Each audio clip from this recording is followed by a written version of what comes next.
Hey, how you doing, guys? For this week's video, I actually got a user question, which I thought was pretty interesting. And this one comes from Charbel N from Lebanon.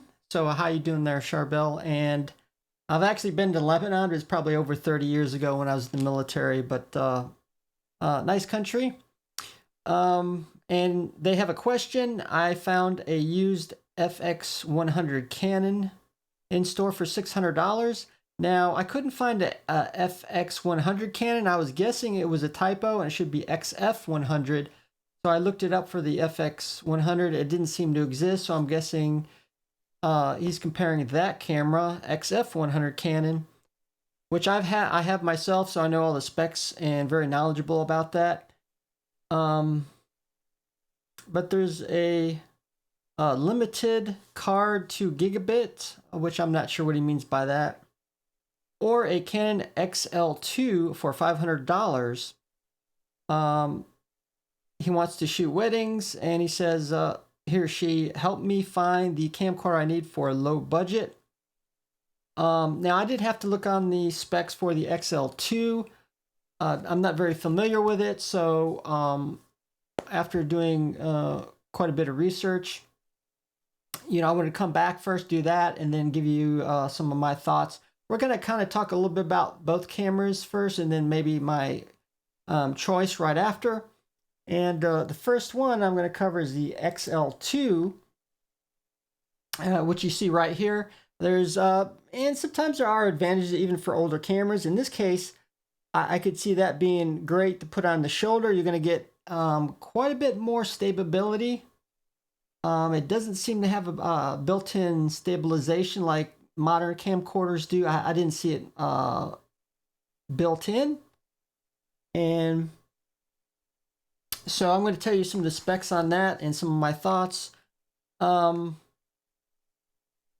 this camera is limited to 480p, unfortunately, because it runs off of mini DV tapes. And I am familiar with DV. I've used them even before I get my file-based cameras. But at least you can do a 16:9 ratio, so you're going to get kind of like a rectangular picture for widescreen that you should be able to show on things like cell phones, HD TVs, monitors, and so forth, without having the 4:3 ratio. You'd have to chop off either side, so that's good. It does have a 1/3 of a sensor, the same as the Canon XF100, even though it has 3 of them. Another problem, it's kind of a drawback to the DV tapes, is, you have to rewind it, and then to be able to download it to your computer, you basically have to run the tape in the same length it would take to play the file. So let's say you have a 2-hour recording, so that means it's going to take 2 hours to record to your computer device. The other means you can do it much faster, more than likely, so that's kind of a downside. The workflow is going to be a bit longer as far as downloading it to your computer. Often you're going to need special storage requirements because magnetic tape's more sensitive to magnetic fields, moisture, and things like that. And probably over time, while you can probably still get them, they're going to be harder and harder to find in the near future or far future. So you need to think of that. Okay, now we're going to kind of talk about the Canon XF100, which I am very familiar with as I have one myself. And there are, obviously, it's newer technology, so you're going to have probably quite a bit advantages over the XL2. And one of them is you have dual card slots, so you can do a double slot recording, and that means you can record to both cards at the same time and get double redundancy. If one fails or the file gets corrupt, you still have the backup in the other card slot, which is great. Or you can do relay recording.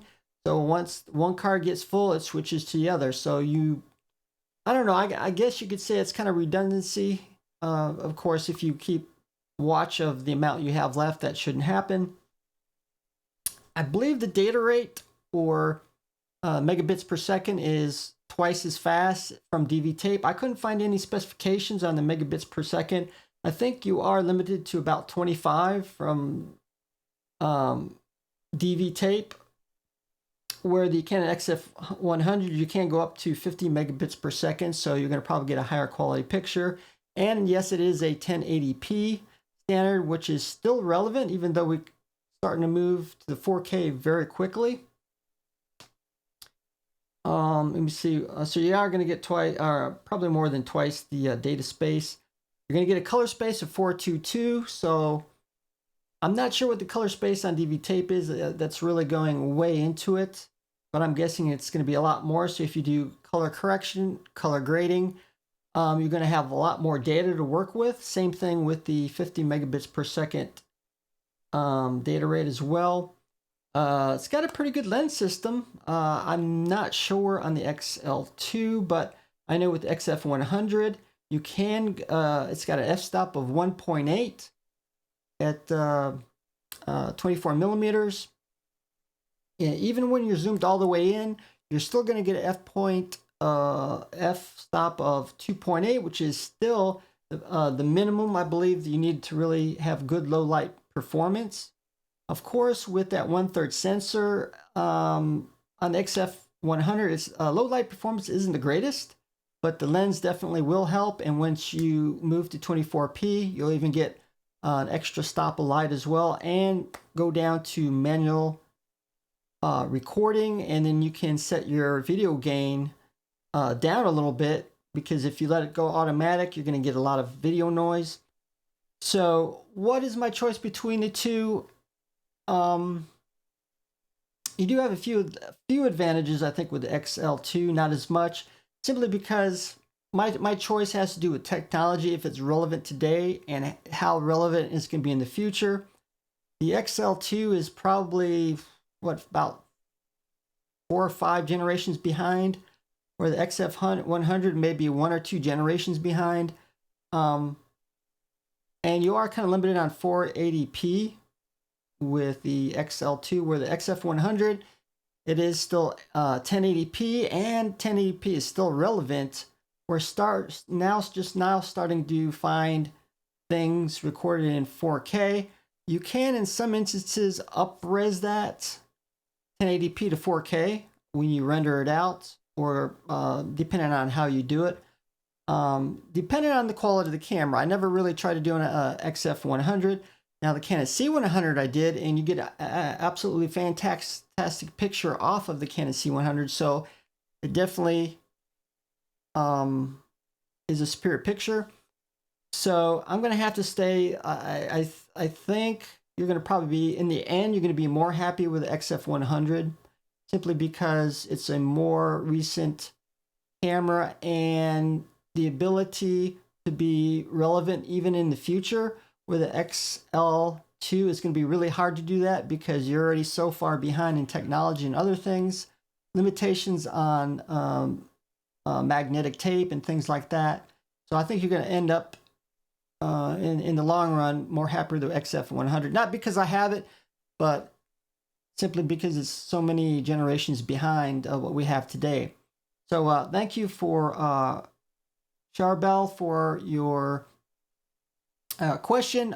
You guys always have excellent questions. Until then, see you guys later, and thanks for watching.